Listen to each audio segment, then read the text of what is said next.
Well, hi, everybody. Welcome to the premiere edition, the premiere deployment of our Women in the Criminal Justice Profession. And we're very, very fortunate to have one of our great professors, Adjunct Professor Meghan Black. So I'm going to kick this right off right now. Professor Black, would you enlighten the students who are going to watch this? And this is directed towards our women students, about yourself, your career, your strategies, your plans, how you became successful because you are. Well, thank you so much, Jeff. I'm really happy to be here, and I'm very excited to take a few minutes and be able to share, my experience and my perspective. I know that everybody's journey is a little bit different. Everybody's career path takes a number of different turns along the way. Things that are interesting to us, that are rewarding to us, it varies from person to person. But I'm very pleased to be able to share my own experience, and I hope that people will be able to find something of interest in what I have to share. And certainly, I would invite anybody at any point to follow back up with me if you'd like to discuss something further or if you have other questions. I have an open invitation to both current and former and future students. Thank you again. My name is Meghan Black. I am a deputy district attorney in Allegheny County, and as SNU is a wonderful university reaching across the globe, for those of you that don't know, it is in Pittsburgh, Pennsylvania. I've been with the office remarkably, actually, to me, my hire date was April 9th of 2001. So I'm very blessed to have just celebrated over 21 years with the office, which I never really imagined it would be, but I'm very happy that I was there and that I continue to be there in the future. Um, as a deputy district attorney, when I first came to the office, I worked in a number of different divisions, our pretrial screening division, and then also our general trial division. But for the last significant chunk of time, I've been in our juvenile delinquency unit. I started out as an assistant district attorney, and then about 5 or 6 years ago, I was promoted to the position of deputy, and so now I supervise that unit. My undergraduate degrees are in anthropology and sociology. So, what I discovered for myself was that the juvenile court system and the juvenile justice work was a really rewarding blend of sort of my undergraduate interests and also my legal interests and my legal professional work. Um, as a woman in the field, there definitely have been some things that I think a perspective I bring to the work that's a little bit maybe different and unique.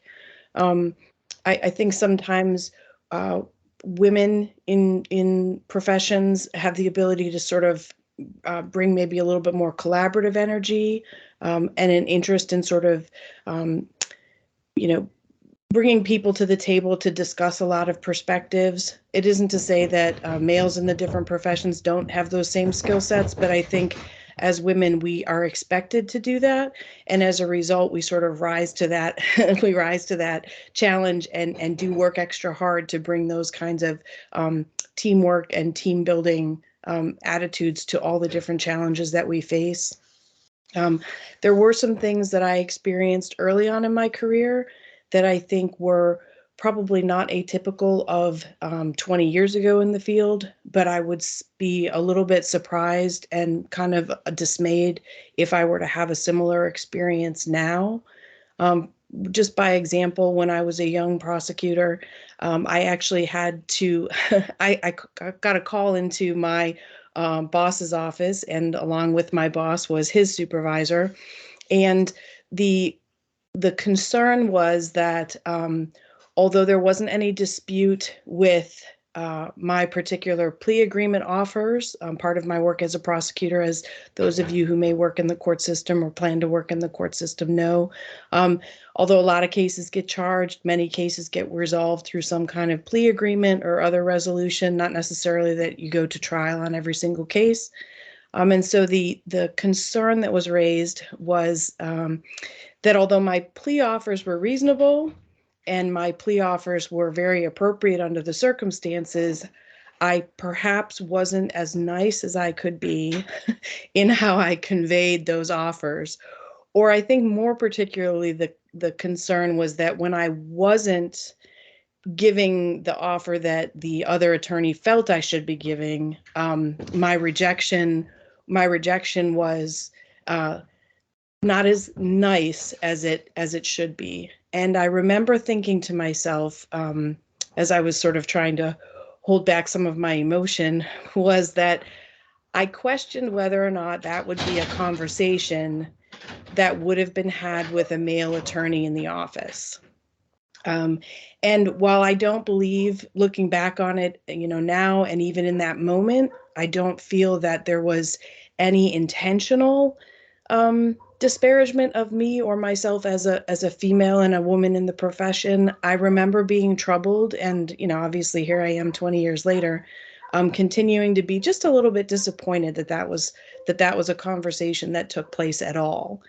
And but I think the good part about it is that I feel like that was not a conversation that would necessarily occur now. And I think a big part of that has to do with the fact that there are more women in the field. There are more women who are bringing a wide variety of skills and perspectives and abilities to the field.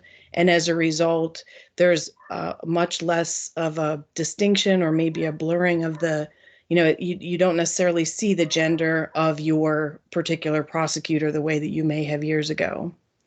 For myself, when I think about some of the things that were really invaluable in my early time in my career and things that I try to continue to build on now, I think it is important to not be afraid to sort of put yourself out there. Not that we, I appreciate, especially as a professional and as an adjunct, and from talking to my students, and I know new students in particular are some of the most dedicated and committed students that there are. And from every term when I talk to my students or when we introduce ourselves in our discussion board, I am always amazed by what people have on their plate at any given time. In addition to their dedication to school, they have families, they have jobs, full-time jobs, sometimes second jobs. So I do completely appreciate that it's not always easy to do, but not being afraid to kind of pick and maybe identify and select a couple of organizations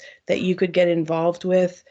Things that are, even if it's just a monthly meeting or a listserv or a regular, kind of quarterly. For example, I'm a member of the Juvenile Prosecutors Network with the Pennsylvania District Attorneys Association. There's a quarterly meeting, there's an annual conference. Being on a listserv, responding when those listserv questions come out. Those are the kinds of, whether it's involved in a lot of activities or just selecting a couple depending on your particular schedule. I definitely recommend that. It is a way to not only get some really good experience for yourself in terms of making connections and getting answers to your questions, but it's another way to just sort of raise the visibility of women in the field. Academics have always been critical.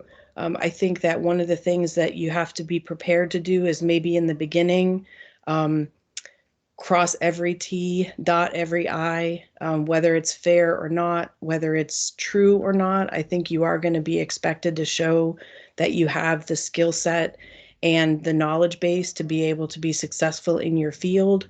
And whether it's fair that you may have to prove yourself a little bit more in the beginning. I think being ready for that challenge and committing yourself to doing, making sure that you are as prepared as possible, you go the extra step. Number one, it becomes a habit, which is always helpful later on.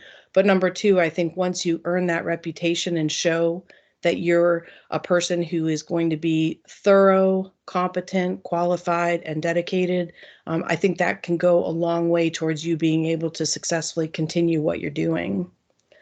So I think, academics is certainly important and not something that, not everybody can be. I certainly have, had experiences over the years where it's been a learning experience that maybe wasn't pleasant. I found myself on the losing end of maybe an argument or finding myself caught, kind of back on my heels a little bit.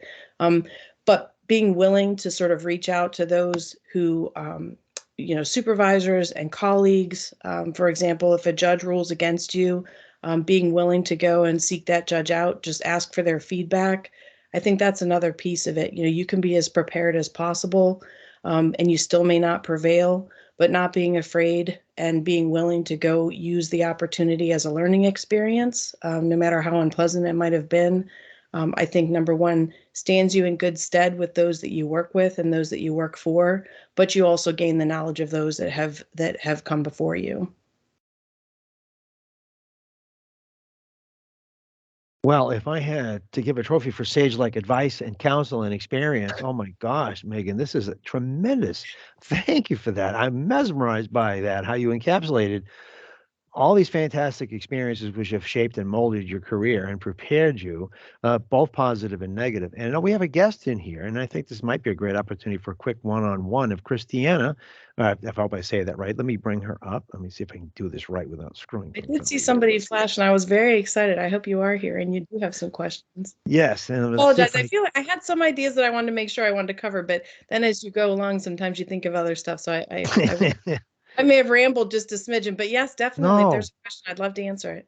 Okay, there's her mic, and I'm gonna get her camera to come on up. And Christiana, you are on, and I hope I said your name right. So you should be all set to let me get it right. Yeah, your camera and mic are on, Christiana, if you have any questions or comments or whatnot for prosecutor, attorney, professor extraordinaire Meghan Black. So Christiana, if you can hear me, come on up. She was excited to be here. She was actually here about a half an hour before the meeting, so it's great to have her here. So I'll wait for her to come on. And Christiana, if you don't, oh, did she say something? Oh, sorry. Go ahead. I was just going to say, it looks like her microphone is muted, so I don't know if. Yeah. Can, Well, she's can you on. hear I me? did. Oh, there you Oh, are. yeah. Yay. All right. Sweet. Hi. There you are. Welcome. Hi. Hello. Hi, Megan. How are you? I'm well. How are you? Thank you so much for joining Good. in. Oh my God, I was very excited to hear you speak, especially being a woman. I think it's awesome. I feel like I have a few questions. Sure. Absolutely. So I'm currently a police sergeant for a wealthy community in Massachusetts. Um, it's too small for me. I'm a city girl. I'm originally from Brooklyn. We moved to Massachusetts when I was 10 years of age. So I do love what I do. I don't not love what I do. What I do see is I want to be in a bigger pond. I feel like I'm in a small pond.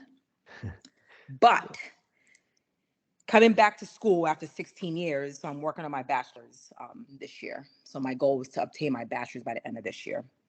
So now, I'm in the second term, about to start the third term in May. And what I'm finding is as I'm taking these classes, I'm kind of, how would I say, I'm broadening my skill level, I guess you could say.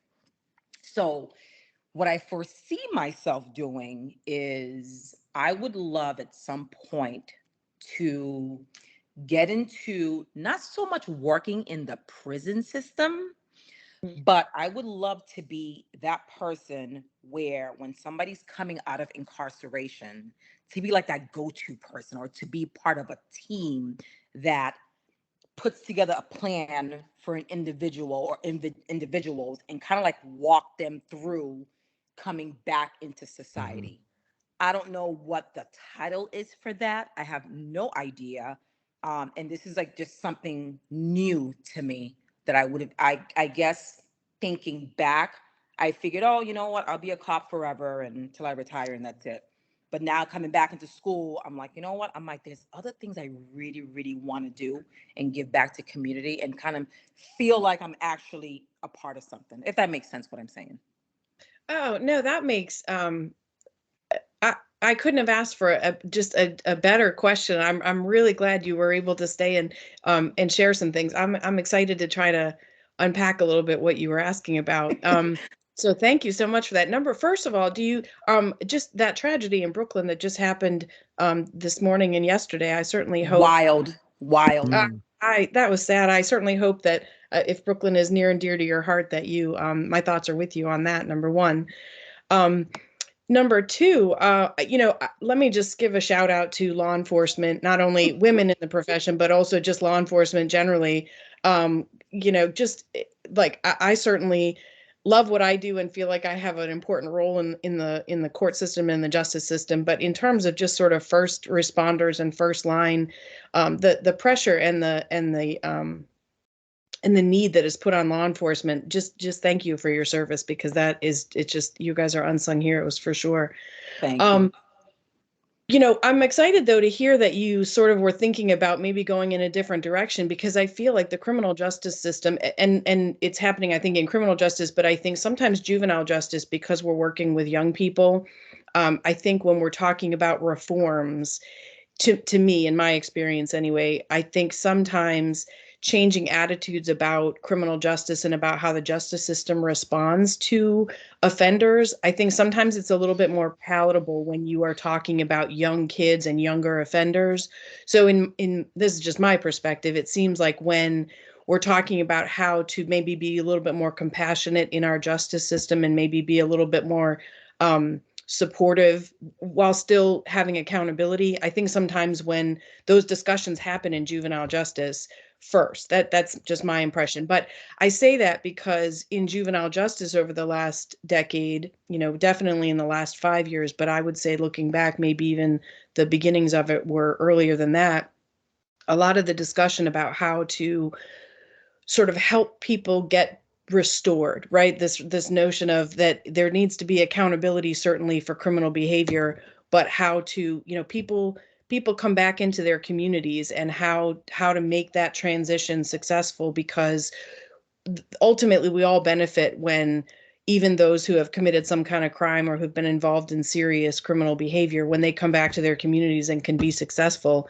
I think what you're looking for is maybe the reentry part of incarceration. And I know, for example, in Allegheny County, our adult jail, has a very, in my opinion, and I think sometimes you sort of tout your hometown, but they have a pretty elaborate and pretty comprehensive reentry program. I think everything's been, affected by COVID and some of the staffing and some of the service providers and stuff. But overall, there's been a real emphasis on helping exactly what you described, having those individuals who are coming out of whatever, period of incarceration or confinement they've experienced, how to get them situated. It's there's that sort of the challenge of just having a different physical environment, but then on top of that, having family obligations, having employment obligations, having, how to sort of cooperate and comply with expectations regarding, drug and alcohol, mental health. They get a lot of support and services, and hopefully while they're in confinement, but then how to make sure that they have the supports they need to be able to sort of keep on that positive path. So I definitely think in criminal justice, there's been a real emphasis on trying to improve that sort of that outcome piece and that reentry. And I know there's a couple of different like community corrections and that sort of stuff. Those are all sorts of areas where I feel like there's a real interest and support for that type of focus. So I think if you are interested in maybe looking at something that's not quite traditional law enforcement, I think there's probably a lot of opportunities out there for that. But I think what you're interested in is maybe looking at like reentry programs. I'm trying to think of what the particular name of our Allegheny County Jail program is, and some of the pieces of it. I can't think of right off the top of my head, but I also know there's also a sort of a kind of a clearinghouse effect where the jail kind of the people that are working in that department within the jail are actually doing a lot of that work, but more setting it up so that when people are released, they have those connections with the different community-based providers. Okay. So that would be another piece to look at. Is there's a lot of community-based service providers like local mental health services, drug and alcohol services, that their whole point is they get that kind of referral from the jail, and then they reach out and they're actually the ones that kind of connect and help and support that person. Okay. So I think what you're interested in is reentry, but we experience it with juveniles a lot. When our juveniles go to residential placement, almost from the day they're put into the program is looking at discharge planning, because it does take time for those services to be set up. But hopefully I answered your question. No, I felt like you gave me such a great question. I wanted to make sure I did a good job. No, you did. And like I said, it's more of kind of like long-term planning. Sure. Because I definitely want to do my bachelor's, and I decided just recently that I was just going to push forth and get my master's as well, and get that done. And again, I haven't. Sorry, Oh, I go apologize. ahead. I didn't mean to interrupt you. One thing that I've also noticed, and you may experience this also if you end up kind of touching, whenever or as you sort of work through your career plan. I feel a lot of our police departments, though, on the front end have really given a lot of thought and attention to how they can help sort of prevent some of the traditional pathways into the system. Looking at, how they can, for example, just one small example, having mental health professionals available to go with them on certain types of calls. Yes. Because sometimes it certainly could be a law enforcement situation, but it could also be, it could be diverted to a mental health situation. I mean, just one example, but if you wanted to be able to look at, kind of keeping with your law enforcement background, I think there's room for that too. There's definitely an appetite for that too. So you may end up discovering that. We're, the community that I work for, again, it's very wealthy. Oh, Froze. Oop. Think we lost the sergeant. I'm not. Oh, we got some pretty bad weather going on up here too. Oh, there you are. We lost you. Okay. We lost you for a minute, Sarge. I know. You were saying about your community. That was the last part I heard. Was your community. So the community I work in, it's very wealthy. So we don't have the issues that pertain to juveniles that perhaps maybe a city would have. But what we do have is obviously, the heroin epidemic. So we do have the overdoses. And I think we do a pretty good job with referring the parents to resources. And again, it's one of those communities where people have a lot of money. So usually they're already geared up. They've got the money. They can send the kid out to a facility, whether it's a Florida or somewhere out west. We more come in where, a kid is not listening. They're not abiding by curfew. Right. You know what I mean? So we definitely don't have those type of issues that normally perhaps a city would have. Interesting. But I do like what you said about, now, especially in Massachusetts, they're starting to get more clinicians where they hook them up with the police department. And they go on these calls with the cops, which I wish our department has, but we don't have it. And what we have is we're paired up with a company called Advocates. So, we get on scene for like a psych call or a mental health issue. And, me being a sergeant, I have 2 other officers with me. So the 3 of us, we make a determination like, okay, this person needs help. It's either they're going to go voluntarily or they're going to go, involuntarily per se. So then this is where I come in, I've got them on my phone. I can call the.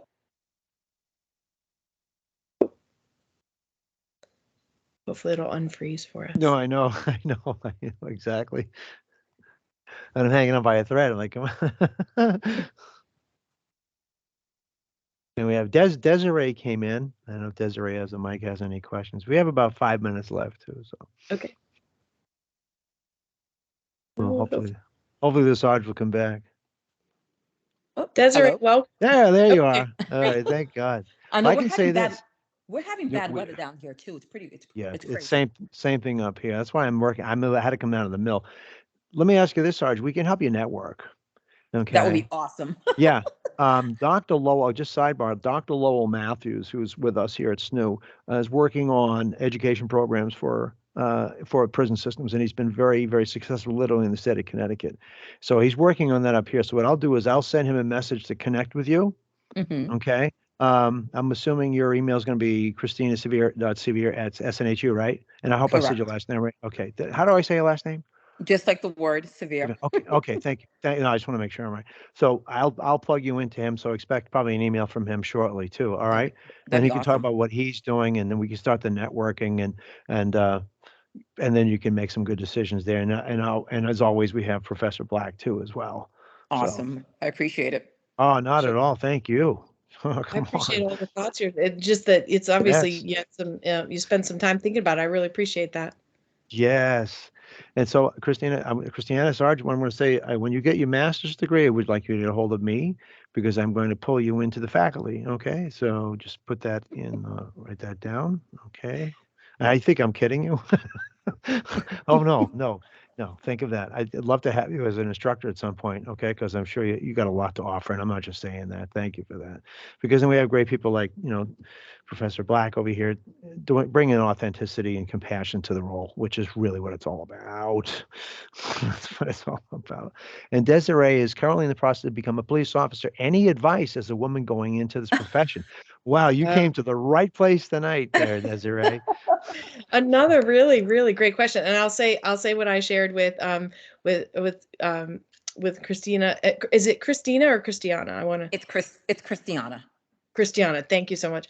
I thank you so much for your first line work in law enforcement. It is, we all play a really important role in the court process and in the system, but I certainly recognize just the daily importance and the safety concerns that you guys face on any given moment. So for that, you guys are always in my thoughts.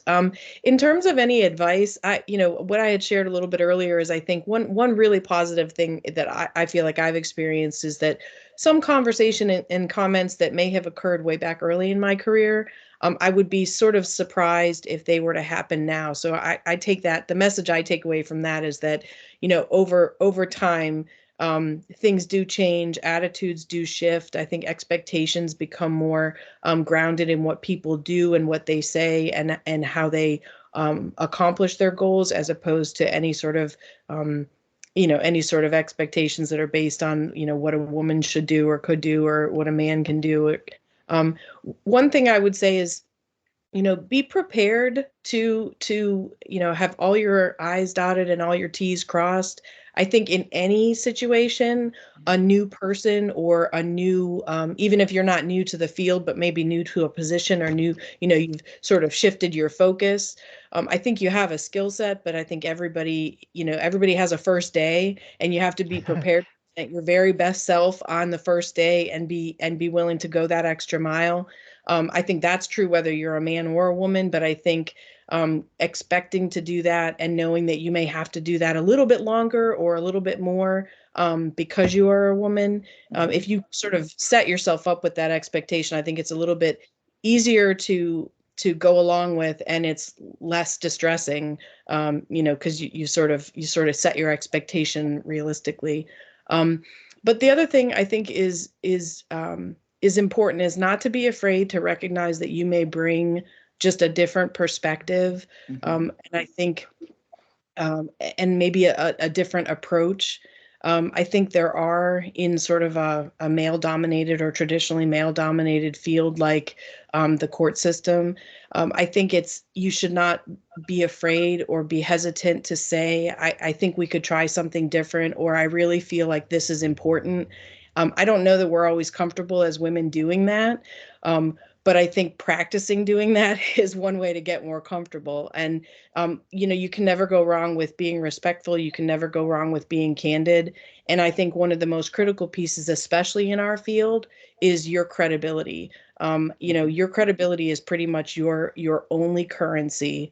And you would never want to do anything that would jeopardize that. So I think when you have those sort of, you're prepared, you're ready, what you have a hold of the situation, whether it's your caseload, whether it's your your workload for that day, or your follow-up reporting, or whatever your situation is.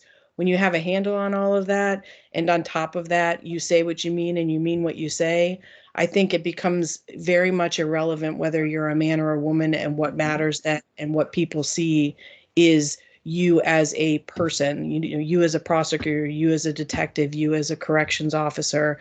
It's not about whether you're a man or a woman. It's about what do you bring every day to your position. Keeping that in mind, is not always easy, but I think it doesn't take very long for people to realize that you've got the qualifications, you've got the dedication, and you've got the skill set. So that would be my advice, is to just be prepared that you may encounter unfortunate, misguided attitudes, but knowing that you're prepared for that and that you are not leaving any stone unturned in terms of your own sort of competence and skill set. I think it very quickly becomes not relevant that you're a woman. Christiana, Sarge, would it be okay if I connected you with Desiree? Oh, absolutely. By email, Desiree, and this way you can line up maybe some networking for her and give her some counsel and advice as a working police officer. Would that be all right? That will be awesome. All right, great. I'm going to put your email, let me make sure I get this right, in the chat for her. And while I'm doing that, I just want to say that women make, and this is true, women make better detectives than men. It's so true. Oh, it's so true. And the best analogy I have is, I've got my head stuffed into the refrigerator going, where is the mayonnaise? And my wife says, it's behind the pickles. You have to move the pickles. Women intuitively, what you have, and I mean that in all sincerity, 110%. So thank you for all of that. And okay, there's all right, Desiree. Okay, yep. So we'll make that connection happen by email, and then Sergeant Severe can give you some counsel and advice. That'd be great. And so thank you for coming in. This has been great. And I'm gonna, I should ask you this, Sarge, and for Desiree. This is recorded, and what I do is I download it to my YouTube SNU channel, Dr. C's Corner. And if it's okay with you, I will distribute this out to all the CJ students, and in particular, absolutely. it's okay with. Okay, good. I just want to make sure It that is. Desiree, I is that watch okay? your Okay, I cool. watch your channel once in a while when I have I'm so time. sorry. No. It's some of it is really, really good. Some of it really, really hits home. I love it. I try to, I just want to talk about CJ all the time, it gets boring, but thanks for the props on that. I do appreciate that, because it started when the pandemic started. I'm like, people are so lonely. They're so isolated out there. It'd be nice to know that there's somebody literally living and breathing behind the keyboard. Absolutely. That at the end of the day really gives a damn about how people are doing. That's how we roll. So anyway, I'll shut this down, and we'll make that connection happen with Desiree. Desiree, thank you for stopping in. Sarge, thank you. And naturally, I mean, really, thank you. Thank you. And please be safe out there too. All right. Be safe. You never know what's coming around the corner. I guess I should. This is the lawyer in me, right? Yeah. I will just say that I'm sharing all my thoughts just as myself and as an adjunct and as an experienced professional, but my comments and my perspective are just my own and not necessarily reflective of those of my office or of Allegheny no, County. this is an academic journey. Yes. Whatever episode. This has nothing to do with that, and it's a I'm domicile. very So happy to thank you for to that. share, and I'm super excited that both Desiree and Christiana joined me, because it was interesting to hear some of their questions, and I do appreciate it. I know it's it's 7:00 at night, the night before a holiday weekend. It's difficult to find those times, so I appreciate that very much. Amen to that. And Sarge, if you're ever in Stoughton Court, my son's an ADA over there. Stop and say hi and tell him to buy you a coffee. Dad said so. Okay. His name is Philip with my last name. And he's got a heart of gold. But make him buy. All right, so I'll let everyone go. Thank you so much for coming Thank by. you. Christiana, don't be a stranger. I'm going to send you an email and CC Lowell, Dr. Lowell for you as well, okay? I appreciate that. Thank you, Megan. You are so welcome. Have a good evening. Thank you, everybody. Thank you. You too. Bye. Bye.